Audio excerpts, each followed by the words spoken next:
المشكله اللي عندي هي ديال البنت ديالي، هي الوحيده اللي عندي. الله يخليها لك. كتقول لي اللهم امين امين.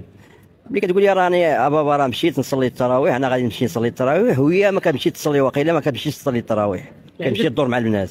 تقول لك انا غنصلي التراويح هي ما تصليهم. باقا في هذيك الاولى ديال التبرج اللي كانت فيها رغمه لاحت عليها ما الخمار، وانا وياها لزمنا عليها، ولكن ما عرفتش كتمشي تدور مع الدريات، ولكن كتجي في وقت متاخر بالليل مع ديك 12 هادشي في رمضان. هادشي في في الاول ديال رمضان. ما حاولش تمشي مع ماماها تصلي التراويح، ربما ماماها غادي تقدر تجرب. وانا دابا كنضغط على امها، لان البنت هي امها. هي امها فهمتي، البنت هي امها والام هي البنت. هي البنت يعني كتكون هي انا دابا التوبيخ كنعطيه لامها. باش عرفتي انت بلي بنتك ما تتصليش في الجامع التراويح؟ باش عرفتيها؟ عرفتها ملي كنجيو حنا للدار وبغيت نتعشى ما كنلقاهاش انا. يعني ملي كنقول الام ديالها فين هي البنت، كتقول لي راه باقا مع صحاباتها على برا. نقول لها ها الصلاه صارت، ها الصلاه هي صليناها، الله والناس وجاو، ها العشاء هو تحط، وفين هي الدريه هذه؟ يعني كنوبخ ما. وفين تتكون حتى 12 عاد تجي بالليل؟ ما حاولتيش تهضر معها تقول لها بنتي حتى 12 جات الليل فين تتكوني؟ دابا هذا المجال اللي مفتوح ديال الناس من بعد رمضان، واخا باقي شويه البرد، الناس كيخرجوا واحد شويه قال لك تعشى وتمشى. فهمتي، ما المساله معروفه عند المغاربه. يعني ما نقدرش، يعني الا فات 12 ديال الليل غادي يكون العقاب. يكون العقاب. هادشي في رمضان ولا بلا رمضان؟ رمضان. لا في رمضان لان رمضان يعني قال لك الرسول صلى الله عليه وسلم كلكم راع وكلكم مسؤول عن رعيته. ولكن فين 12 ديال الليل مع صحاباتها؟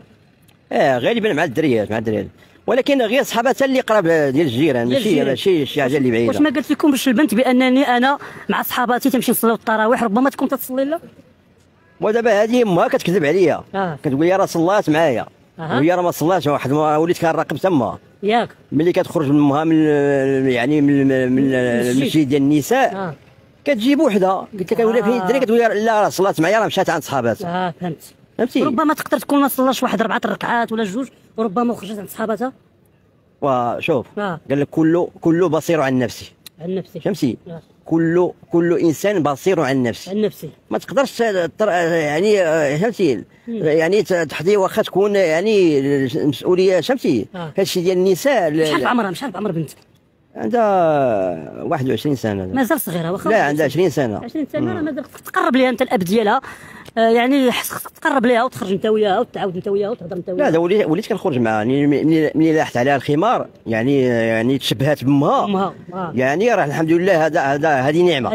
هذه نعمه عطاها لي الله دابا. يعني ومن يهدي الله فلا مضل له ومن يضلل فلا هادي الله الا الله. يعني الله اللي كيهدي الانسان.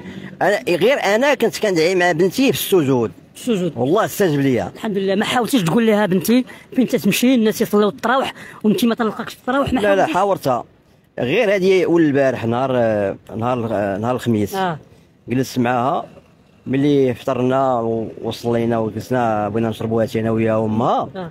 قلت لها بنتي، بديت كنعاود لها على فاطمه الزهراء رضي الله عنها، يعني باش ندخل لها القلب ديالها، ندخل لها الايمان ديالها. سبحان الله. يعني البنت ملي كتعاود لها على السيره ديال بنت حبيب الله عليه الصلاه والسلام فاطمه الزهراء، عليه الصلاه والسلام، قلت لها شوفي يا بنتي، خصك تكوني كتشبهي تمثلي، تكوني كتشابهي بالافعال ديال فاطمه الزهراء رضي الله عنها، الصحابيات الجليلات اللي خلى الله الاسم عليه الرضا من الله. فهمتي، ومن الوالدين ديالهم وعلى الصحابه. ولكن انت رضي الله عنها وهي من بعد ثاني مشيتي قلتي ما صلاش في الجامع. لان اولا بعدا الرسول عليه الصلاه والسلام صدق حبيب الله قال لك النساء ناقصات عقل ودين، يعني خصك تاخذهم غير بالليونه. الا جيت يعني تقصح عليها وسمتي ويعني وتشدها بالقوه وداك الشيء غتكسرها. ونتمنى ان شاء الله بنتك يعني تسمع لباباها وماماها